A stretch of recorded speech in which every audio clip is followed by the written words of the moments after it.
Bom dia a todos, bom dia aos internautas que nos acompanham aí pelo meu canal no Facebook. E depois a gente põe no YouTube também, tem um canalzinho lá que a gente tem a imensa quantidade de 265 seguidores, né? Outro dia alguém me perguntou quantos seguidores, se tinha aumentado. Eu digo, não, as pessoas gostam de coisa boa, então não aumenta assim tão fácil os seguidores, né? Que não compromete, né? Não compromete. É que quando você vai assistir alguma coisa falando de Jesus, você assume um compromisso, né? Até mesmo pela que ela fala de a quem muito foi dado, muito mais será cobrado. Então, eu não me envolvendo, fica mais fácil, em tese, porque cedo ou tarde teremos que nos envolver. Mas é uma alegria estar aqui refletindo um pouquinho. Tivemos que fazer uma tecnologia brasileira aqui para poder suportar o nosso celular, porque o Facebook mudou, já não transmite mais na horizontal. Para mim é novidade, porque eu sempre transmiti na horizontal. Agora ele está dizendo que não transmite. Então nós temos que fazer um ajuste no suporte, usando tecnologias modernas, né? Mas para descontrair um pouquinho. Eu gostaria de perguntar, somos felizes? Somos felizes? Somos infelizes? Sim. Também? Eu posso afirmar que não somos nem felizes nem infelizes. Nós ainda não sabemos o que seja a felicidade. Se não sabemos o que é a felicidade, é mais provável que saibamos um pouquinho o que seja a infelicidade, pelo mundo em que vivemos, pela situação em que vivemos no mundo. Muitos consideram felicidade estar aqui, nesta casa hoje, que até foi falado pelo nosso orador, que fez a prece, sobre a alegria de estarmos na casa. E é uma alegria estar na casa. Mas seria isso a felicidade? Ou isso seriam os primórdios da felicidade, os rudimentos da felicidade? Para muitos a felicidade é um carro novo, uma casa, dinheiro no banco, né? E se eu perguntasse isso, nestas condições, talvez mais gente me respondesse que não é feliz. Porque quantos aqui... Não vou perguntar. Quantos tem dinheiro no banco? Não vou perguntar, porque senão o pessoal vai pedir dinheiro emprestado e o objetivo não é este, né? Ou outras coisas mais. Então, isso seria felicidade? Muitas vezes consideramos que a felicidade vai por aí. Para este mundo, eu vou dizer que até podemos considerar felicidade, mas eu atribuo muito mais pequenas alegrias que vivemos, né? Quando quem respondeu que é feliz, eu prefiro dizer que nós vivemos pequenas alegrias. Pequenas porque elas não são duradouras, não são eternas, porque no meio delas temos mesclados alguns momentos de nem tantas alegrias assim, né? Às vezes até tristezas, dores, sofrimentos e assim por diante. Então nem sempre podemos dizer que temos alegria. Então elas não são duradouras. Bom seria que fossem duradouras e cada vez mais intensas, para que aí elas caminhassem na direção da real felicidade. Kardec, ao codificar a doutrina dos Espíritos, na sua primeira obra, que é o Livro dos Espíritos, que é a obra básica, depois ele desdobrou. O Livro dos Espíritos está dividido em 4 partes, depois ele pegou cada uma das partes e fez uma obra específica sobre aquela parte. O fato dele ter desdobrado em 4 partes tem um propósito. É um propósito da ciência positiva, porque ele utilizou métodos científicos, ele que era um homem de ciência, antes de ter contato com os fenômenos das mesas girantes, dita das mesas girantes, os fenômenos espíritas. Então ele utilizou a metodologia da ciência positiva. E nessa 4ª parte, ele vai tratar no primeiro item, ele vai tratar da felicidade e infelicidade relativas. Aqui já dá o dom na nossa conversa, aquilo que estou comentando. Nós temos felicidades e infelicidades parciais, ou alegrias momentâneas, parciais, e infelicidades também, que não são duradouras, felizmente. Por que o Livro dos Espíritos está dividido em 4 partes, antes da gente entrar por essa parte, por essa 4ª parte? Pelo método da ciência, na primeira parte, ele define qual é o objeto de estudo. Como nós fazemos na ciência. Vamos estudar a luz. Porque ninguém pega e estuda tudo. Nem a ciência pega, vou estudar tudo. Não, ela define qual é o departamento que ela vai mexer naquele instante. Né? Então, vou estudar a luz. Definiu-se o objeto de estudo. Kardec define o objeto de estudo, o espírito, na primeira parte do livro de Espíritos. Evidentemente, nessa primeira parte, ele fala um pouco de Deus, porque não dá para falar de espírito sem falar de Deus. A ciência até dá para você falar da luz, dá para você falar de física, dá para você falar de física quântica, sem falar de Deus. Mas alguns cientistas perceberam, principalmente para falar da biologia humana, não dá para falar sem Deus. Porque algo tão maravilhoso tem que ter uma autoria. Né? Então ele define na primeira parte o objeto de estudo, os espíritos.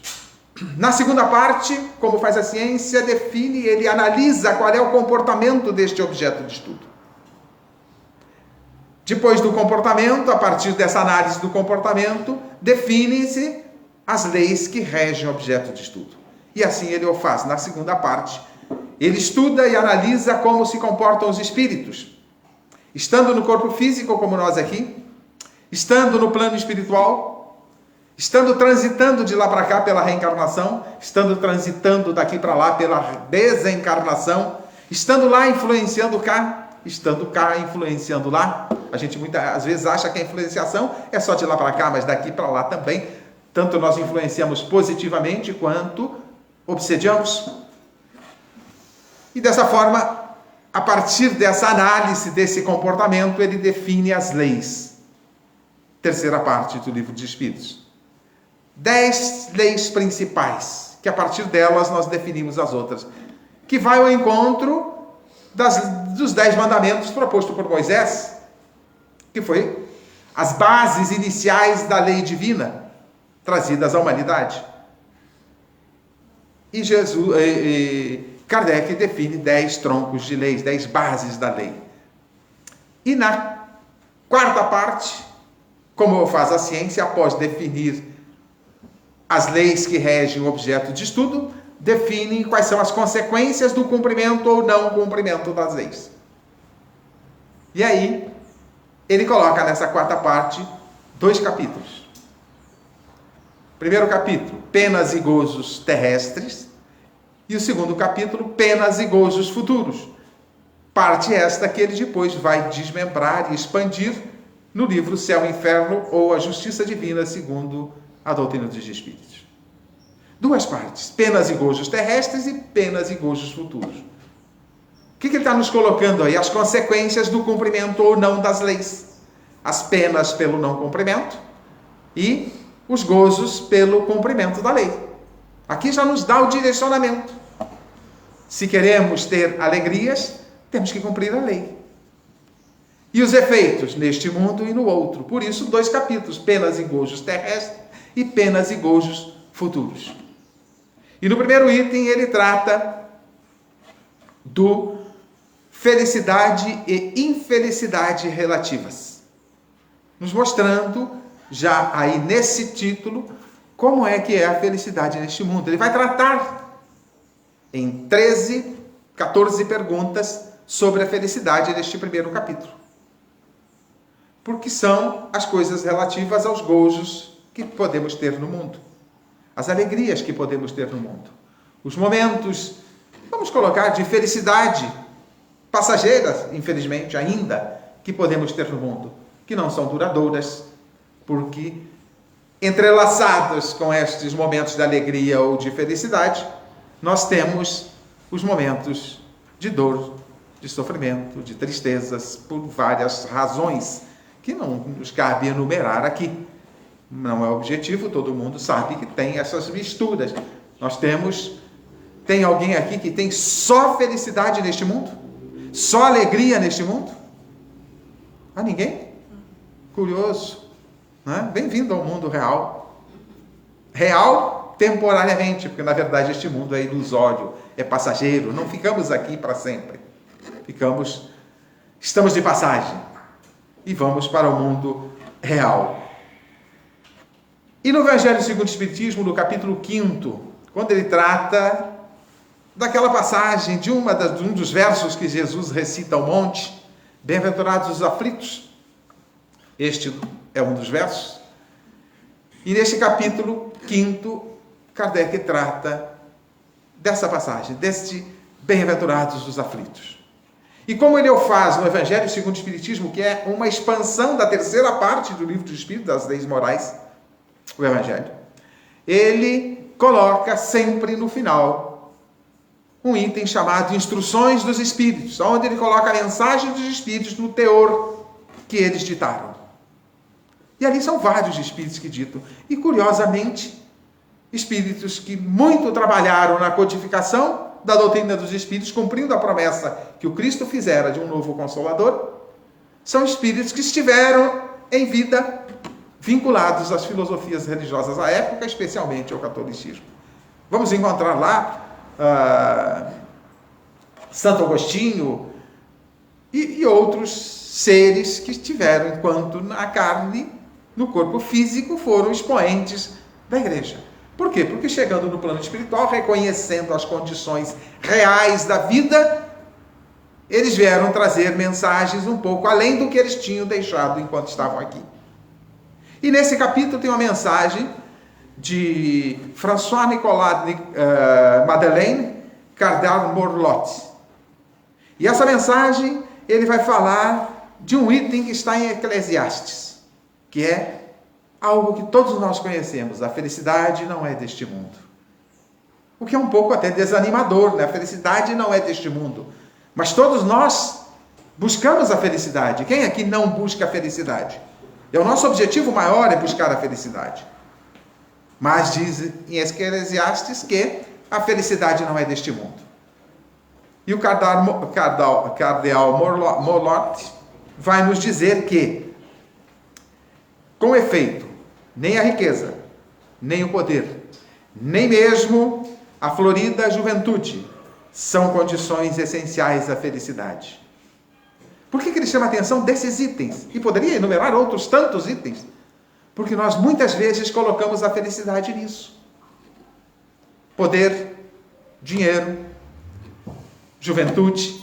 Até alguns aí buscam desde muito tempo a fórmula da juventude. Se lembrarmos aí os druidas, que faziam parte do povo gaulês, da Gália Antiga, os druidas, os iniciadores da química, né? Os primeiros passos da química, quem dava eram os druidas. Quem deram foram os druidas. E os druidas buscavam nas suas buscas de fórmulas na natureza para a juventude. E até hoje tem gente buscando fórmula para a juventude eterna. A pergunta é: pode ser eterna a juventude? Nós vamos ficar eternamente por aqui? Não. Então ela pode ser duradoura, alongada, mas não pode ser eterna.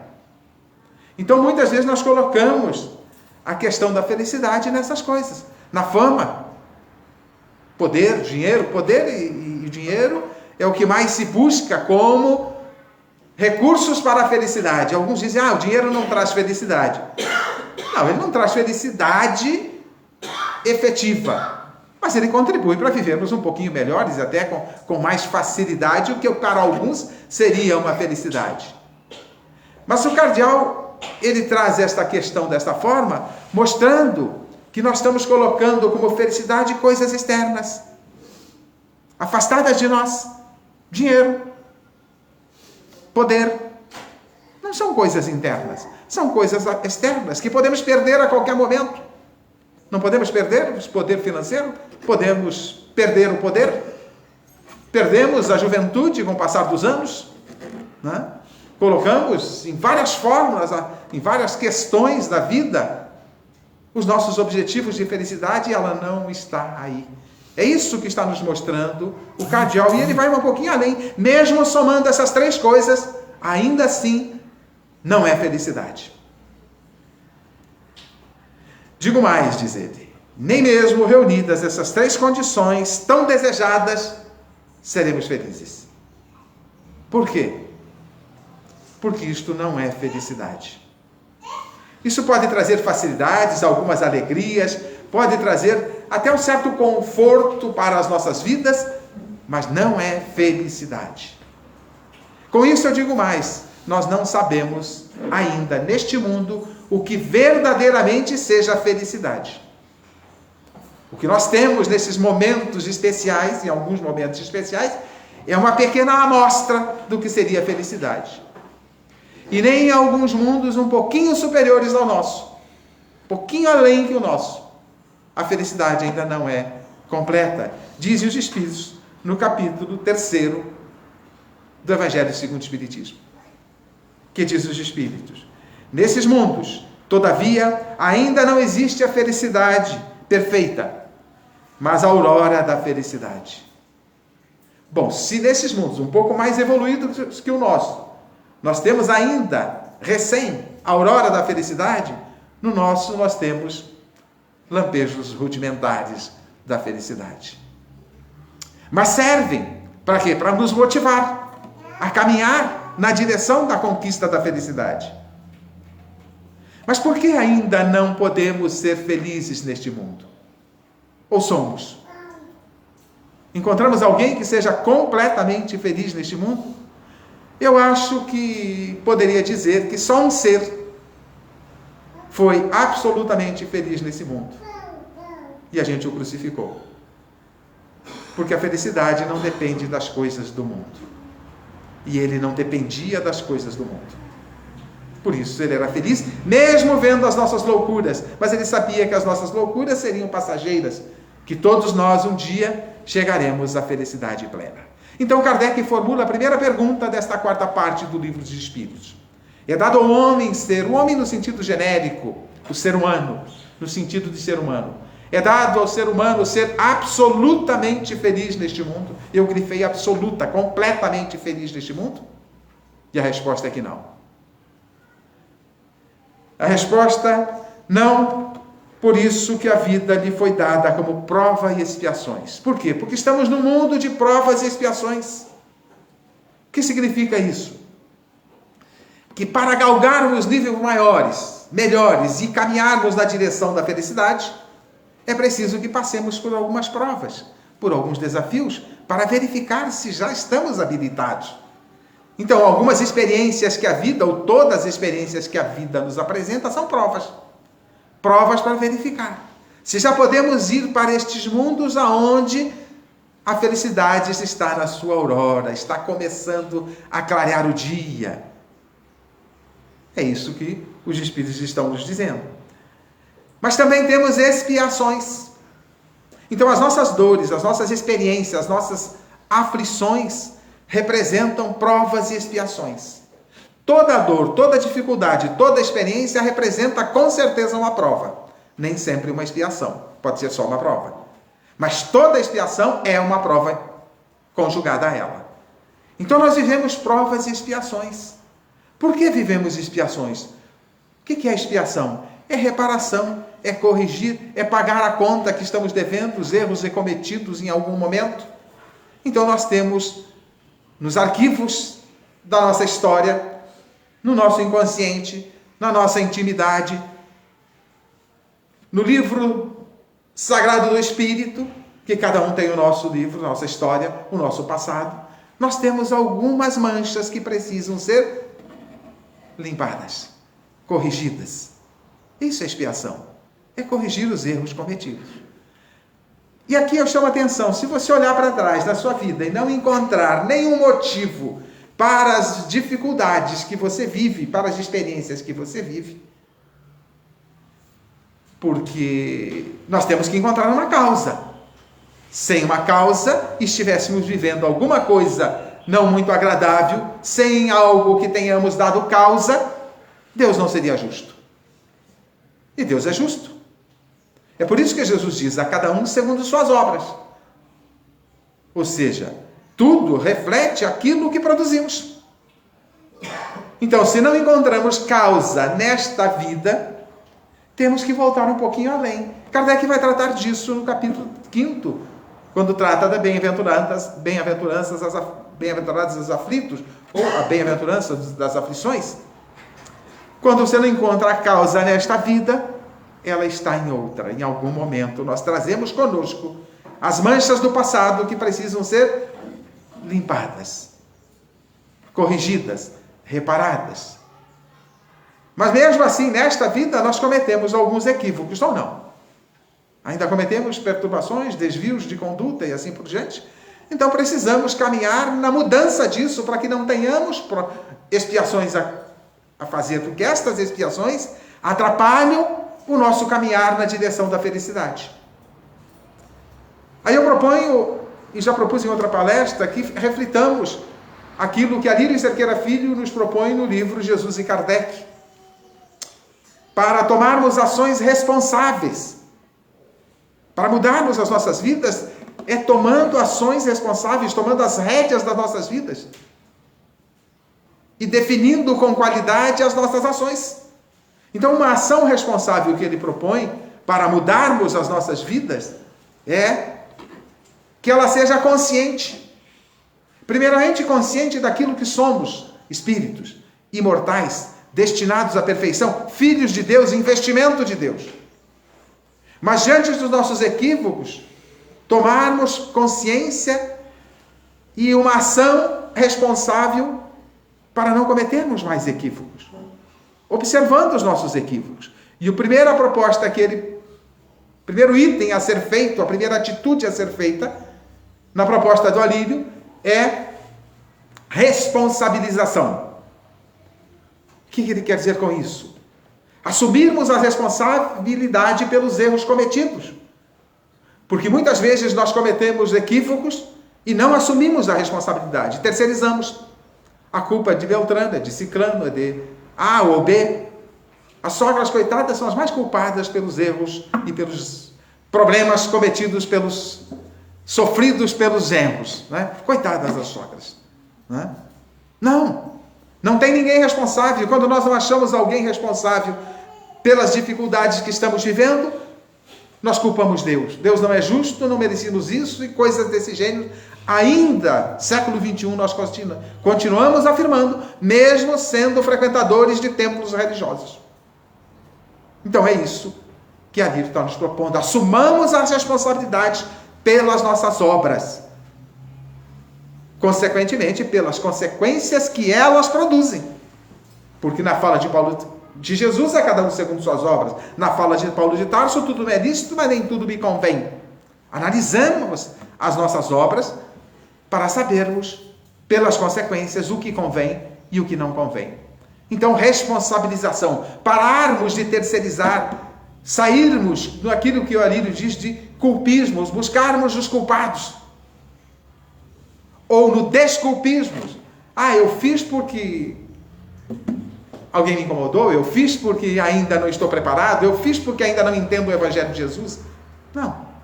Sairmos do culpismo, desculpimos e assumimos. Errei porque ainda não sei fazer direito. E isso me traz o quê? A responsabilidade de procurar fazer melhor das próximas vezes. Depois de reconhecermos que somos os responsáveis por tudo que vivemos, na responsabilização, buscarmos o arrependimento dos erros cometidos. Porque é o primeiro passo para corrigir os erros, é o arrependimento. Arrepender-se dos erros. Aí analisarmos os erros cometidos.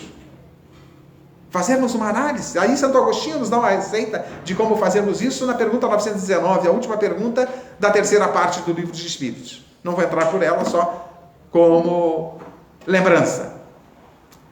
Analisarmos os nossos erros. Por que eu ainda erro? Por que eu ainda não aprendi as lições se eu vivo nos templos? E nós aqui, boa parte de nós, já frequentou outras filosofias religiosas, não deu certo, veio para cá, e ainda continuamos cometendo equívocos. Por quê? Porque ainda não aprendemos as lições. Não colocamos efetivamente as lições aprendidas em nossas vidas. Pegando uma fala de Paulo de Tarso, que dizia, depois do encontro com Jesus às portas de Damasco, ele dizia: o mal que eu não quero fazer, este eu ainda faço. O bem que eu quero, este eu ainda não faço. Por quê? Porque ele estava num processo de aprendizado. Se Paulo passou por isso, Quem somos nós? Passamos por isso. Mas enquanto não analisarmos os nossos erros e assumirmos as responsabilidades sobre eles, nós vamos continuar errando. Analisado o erro, atirar as lições. Os erros cometidos trazem consequências que nos convidam ao aprendizado necessário. Aprender as lições, aprender com a dor, com a adversidade, com as consequências, que não devo mais cometê-los. E achar motivação para fazer diferente. E como último passo nessa ação responsável, a reparação.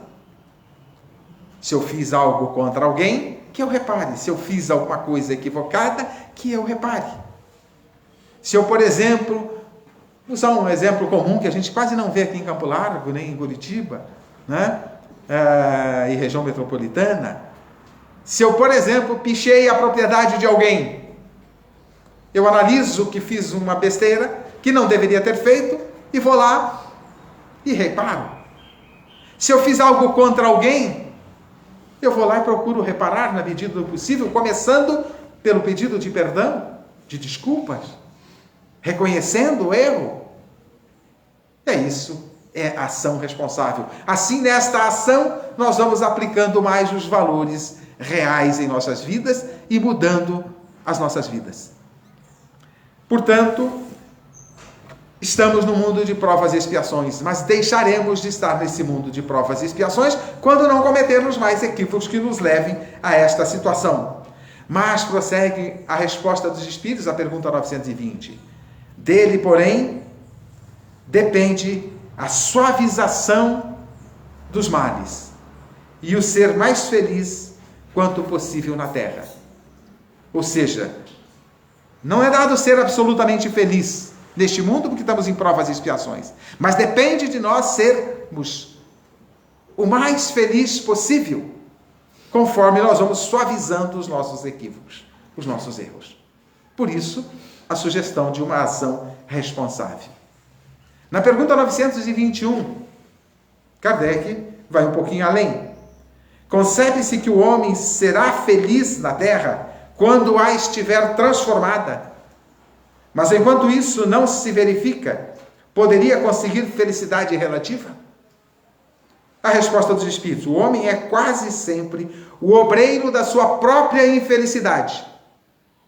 Nós somos os artífices do nosso futuro.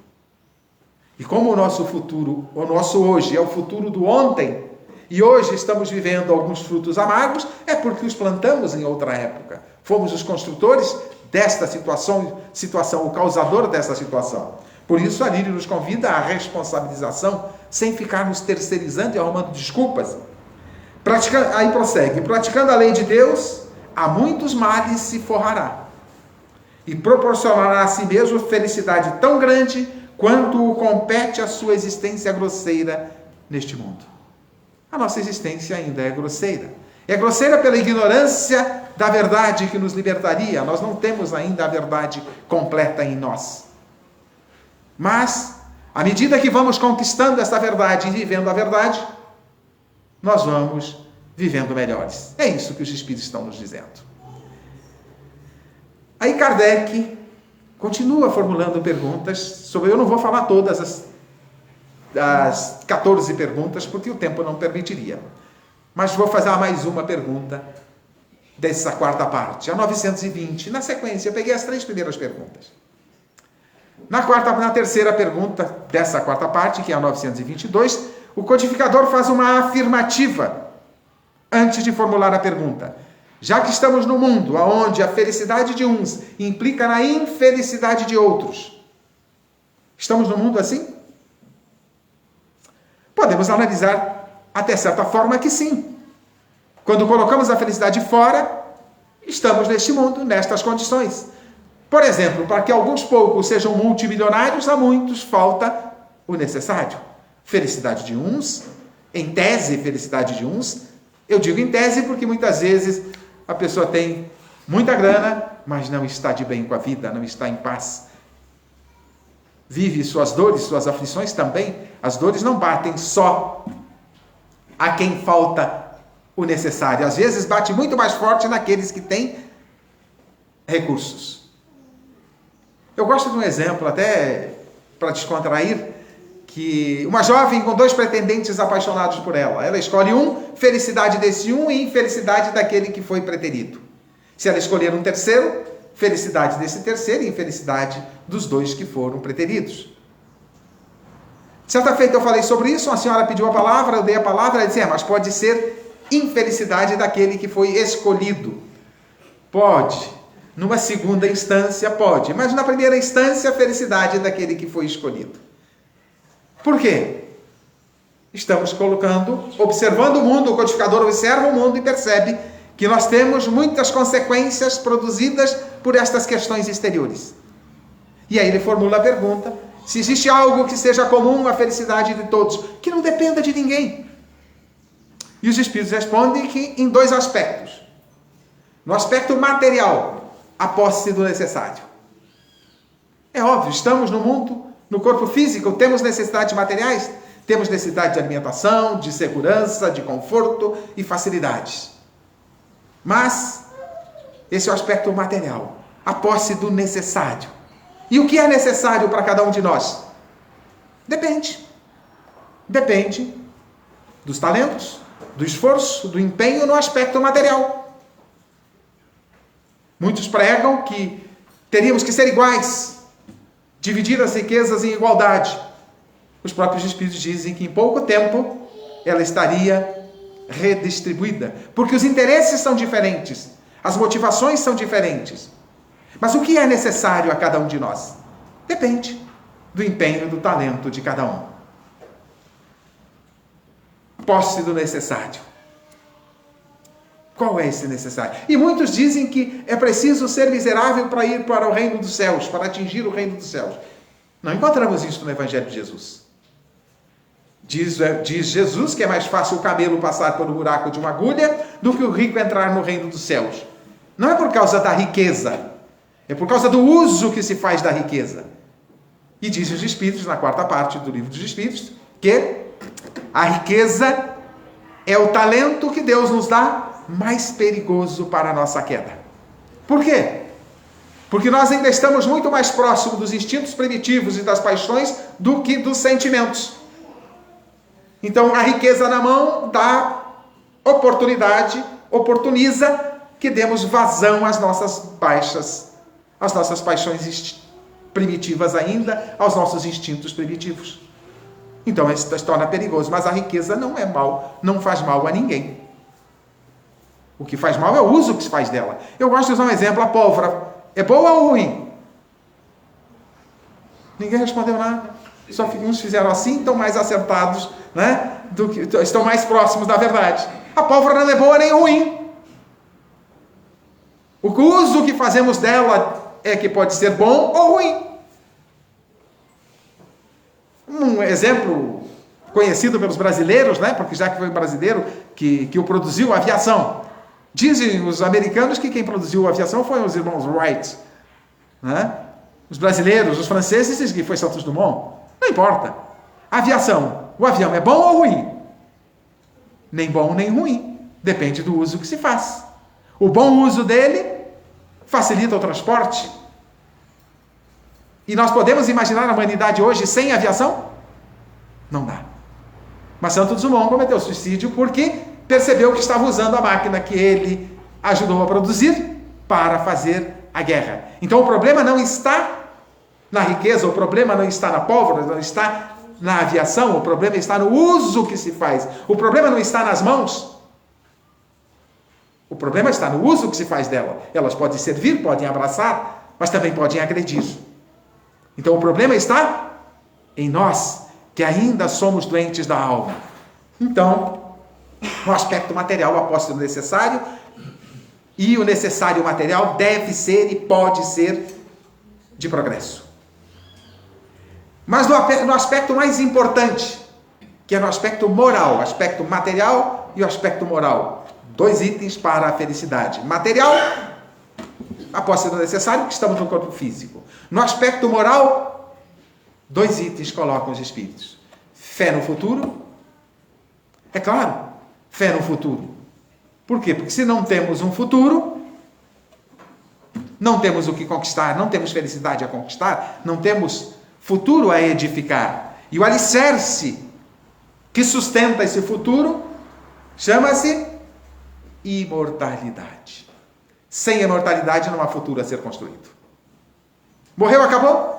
Ok, vamos viver a vida do jeito que der e aproveitar o máximo possível para levar as melhores vantagens. Até tinha uma propaganda aí, levar vantagem em tudo, né? Antigamente, era uma propaganda de cigarro, até uma propaganda bem interessante de cigarro, é uma beleza. Levar vantagem em tudo. Mas se somos imortais, aí nós temos que pensar diferente. O que estamos levando para a imortalidade? E quando se fala imortal, não é nesse corpo físico, não. Ninguém vai ficar aqui para sempre, não. É espírito, filhos de Deus, é a genética divina em nós, a genética da imortalidade, o DNA da imortalidade. Somos imortais. Vitor Hugo, o poeta, fazendo um discurso no sepultamento de uma jovem, ele faz um belo tratado sobre, só os gênios são capazes, sobre o sentido da vida e da morte. Kardec percebe, lê nos jornais franceses esse discurso, porque Vitor Hugo não estava na França, ele estava exilado por Napoleão numa das ilhas, no Canal da Mancha, numa ilha inglesa, não lembro, ele teve em 2 ilhas lá, não lembro em qual delas ele estava nesta época. E lá falecera, desencarnara uma jovem, e ele fizera um discurso. E o discurso do poeta é um verdadeiro tratado sobre o sentido da vida e da morte. Kardec, percebendo isso, leu o discurso da Sociedade de Estudos Espíritas de Paris, publicou na Revista Espírita de fevereiro de 1865. E nesse discurso tem um trechinho que o poeta diz: o ser amante exige o ser imortal. Sem a imortalidade, amar seria um suplício. Fácil de entender, né? Porque se é sem a imortalidade, é para nunca mais. Se é para nunca mais, eu até digo mais. É preferível odiar. Porque você odeia, a pessoa parte e você diz que bom que foi, parou de incomodar. É claro que quando você for também vai ser a mesma coisa. Que bom que foi, parou de incomodar. Né? Então a gente tem que olhar pelos dois lados da coisa. O que o poeta está dizendo? Se somos convidados a amar, exigimos a imortalidade. Ninguém exige nada de Deus, é uma linguagem poética. Somos convidados a amar. Para que tenha sentido amar, necessário é que sejamos imortais. Porque assim haverá a perspectiva do reencontro dos entes que partiram. E quem não quer o reencontro? Talvez a gente não queira algum reencontro com algumas pessoas, né? Os inimigos, coisas desse gênero, com aqueles que a gente arruma com o vizinho encrenqueiro, normalmente é o outro. Com a ovelha negra da família. Tem ovelha negra nas famílias por aqui, não? Tem? Hã? Agora eu vou fazer a pergunta diferente. Quem é a ovelha negra da família? Normalmente não aparece ninguém. Sempre tem ovelha negra na família, mas nunca está aqui a ovelha negra da família. Depende do ponto de vista. Depende do ponto de vista, claro. Claro, que às vezes a ovelha negra é o próprio... Exatamente. Então, a gente não vai querer reencontrar com estes seres. O que é pior, terá que reencontrar. Porque temos que amar a todos, inclusive os inimigos. Por isso Jesus diz: reconcilia-te com teu inimigo enquanto em jornada com ele. Por quê? Porque você vai ter que voltar com ele. Então, quando você tiver que voltar, que ele já seja amigo, você já tenha formado amizade em vez de manter a inimizade. Mas tem um outro porquê. Se seu inimigo desencarnar, você não sabe onde ele está, mas ele sabe aonde você está. E aí você pode ter alguns probleminhas.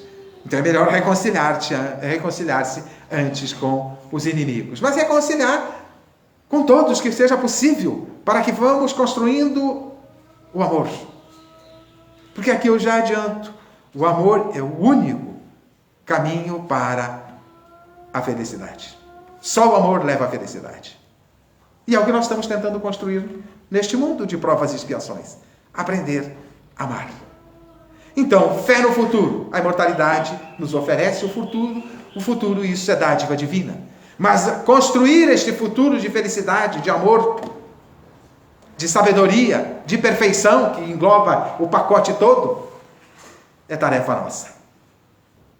A imortalidade, nós temos que mexer com ela existe, acabou. Mas construir os valores construir o mundo que sonhamos, na intimidade e fora, é tarefa nossa. E essa é intransferível. Então, fé no futuro, e o outro item, no aspecto moral, no aspecto das questões do coração, dos sentimentos, paz de consciência. Por que paz de consciência? Aí nós vamos buscar ajuda na pergunta 921. Me ajuda aí. Onde está escrita a 21, né? Onde está escrita a lei de Deus? 921. E voltou, ó. 621, não é 900, não estava fechando. 621. Onde está escrita a lei de Deus? Na consciência.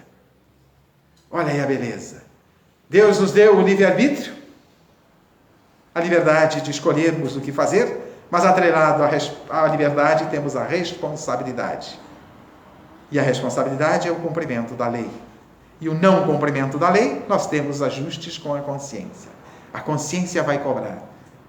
O tribunal é a consciência. Não será estabelecido um tribunal para nos julgar. Imagina para aqueles que dizem que nós vamos dormir o sono eterno, que já é um problema, é eterno, ou é eterno de longa duração, até que venha o juízo final. Como o juízo final não veio ainda, todos aqueles que desencarnaram há 10, 11 mil anos até hoje, estão aguardando o juízo final. Imagina a quantidade. Imagina o tamanho do tribunal a hora que vier o juízo e todo mundo acordar para ser julgado. O tribunalzinho vai ser bem grande, né? Será que teremos juízes? Se é um tribunal, terá que ter juízes. Teremos promotores de acusação? Teremos advogados de defesa?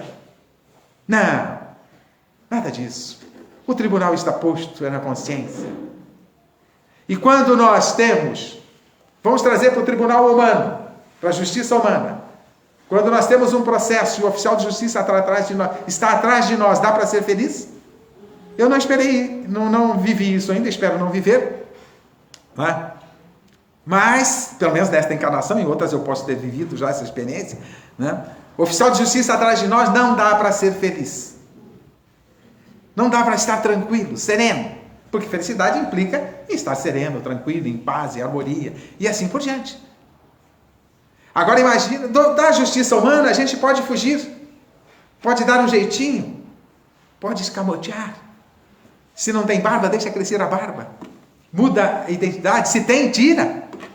Muda a identidade, faz a identidade falsa e consegue fugir da justiça humana, porque ela é falha. Mas da justiça divina não tem como fugir, porque ela está na consciência, está conosco o tempo todo. É isso que os Espíritos estão dizendo. Enquanto tivermos processos, consequências dos nossos equívocos na consciência, não dá para ser feliz. Então a felicidade está associada no aspecto moral, fé no futuro e paz de consciência. Eu vi outro dia agora esses dias, uma mensagenzinha de um pastor. Eu não sei nem o nome, nem qual é a igreja que ele frequenta. Eu só vi o vídeo e não tinha informação nenhuma sobre isso. Enquanto eu fico olhando algumas coisas lá, ver o que as pessoas estão trazendo, porque tem coisas úteis também nos nossos irmãos evangélicos, católicos. Então, enquanto vale a pena a gente dar uma olhadinha, até mesmo para entendermos qual é o andar da carruagem que eles estão conduzindo. E aí o pastor disse o seguinte: o cidadão, o homem, estava sendo chamado ao tribunal. E ele não queria ir sozinho. E aí ele tinha 3 amigos e resolveu convidar os amigos para ir com ele. Chegou no primeiro amigo, o primeiro amigo disse: eu pago a tua viagem, eu pago todas as despesas, mas não vou ao tribunal com você. Eu aceito. Ele foi no segundo amigo e disse: estou indo ao juiz. Não quero ir sozinho, você pode me acompanhar? O segundo amigo disse: eu vou com você, mas até a porta do tribunal, eu não entro no tribunal. Aí ele foi ao terceiro amigo. Contou a mesma história. Ele aceitou a companhia do segundo amigo. Contou a mesma história E o amigo disse: eu sempre estive com você, sempre estarei com você e vou com você ao tribunal. É uma metáfora. Quem é o juiz que o pastor está falando? É Deus. Claro que os evangélicos colocam Deus como juiz, como o chefe do tribunal, o juiz maior, o chefe do STF, do plano espiritual, né? Quem era o primeiro amigo? O dinheiro, os recursos financeiros, o poder, a fama. Essas não vão conosco para o mundo espiritual. Ficam por aqui. Não dá para levar, não cabe no caixão. E se couber, não tem utilidade nenhuma. O segundo amigo é a família. A família nos acompanha até a porta do túmulo, mas não entra conosco no túmulo, né? Não vai querer entrar conosco na tumba. E o terceiro amigo? A consciência. Essa está conosco, estará conosco para sempre. Este é o tribunal que Deus nos deu. Nos deu a liberdade, deu a imortalidade, nos deu a liberdade de agir, mas colocou junto o tribunal. Então ninguém vai fazer julgamento nenhum, somos nós. E se vocês quiserem uma amostra disso, basta olhar para a vida um pouquinho para trás. Já fizeram alguma besteira na vida, já? Alguém? Já? Não, vai que tem alguém que não fez, né? Quando percebeu que fez besteira, o que aconteceu? Arrependeu-se. Doeu. Não é isso? Ficou triste. Com vergonha. Às vezes até a pessoa para quem a gente produziu, não quero nem cruzar com ela porque eu vou ter que pedir perdão, né? Vou ter que admitir que errei, que a gente é orgulhoso ainda ou não, né? Este é o tribunal consciência nos cobrando os erros. Dói. Às vezes dá até depressão pelos erros cometidos. Este é o tribunal. Este é o inferno. É um estado de consciência. Mas tem um lado positivo também. Quando a gente faz alguma coisa boa para alguém, oferece um abraço, um ombro amigo, uma palavra de consolo na dor, na dificuldade, socorre. Uma cesta básica, que é a forma mais simples de ajudar. Não nos sentimos bem? Alegres? Felizes? É o tribunal aplaudindo. É o céu. A qual nós preferimos? Se a gente prefere o céu, temos que construir esse céu dentro de nós. E é este céu que nos leva à felicidade. Construir o céu dentro de nós é colocarmos as lições do Cristo em nossas vidas. Colocando as lições do Cristo em nossas vidas, as nossas ações serão correspondentes. Precisamos saber do Evangelho, aqui. Precisamos fazer ele descer para cá, simbolicamente, sentir. E a partir daí precisamos transformar em obras. Quando as nossas obras são correspondentes às lições trazidas por Jesus, são correspondentes ao amor, nós estamos caminhando na direção da felicidade e deixando de lado as dores, as aflições e as infelicidades. E o nosso irmão falou na prece sobre gratidão. Não falou? Ou errei, ou eu sonhei. Falou sobre gratidão. Gratidão, no meu entendimento, é o primeiro sintoma de que estamos no caminho certo.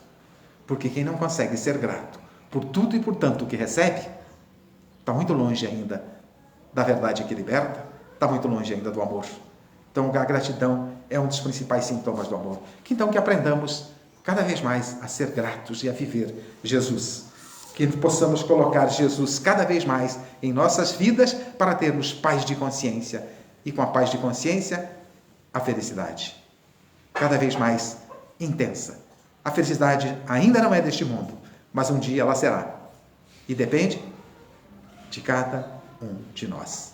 Agradeço a Deus a oportunidade de refletir com vocês, a casa pelo convite, e a vocês, os internautas, pela paciência de me ouvirem. Muito obrigado e que Deus abençoe a todos.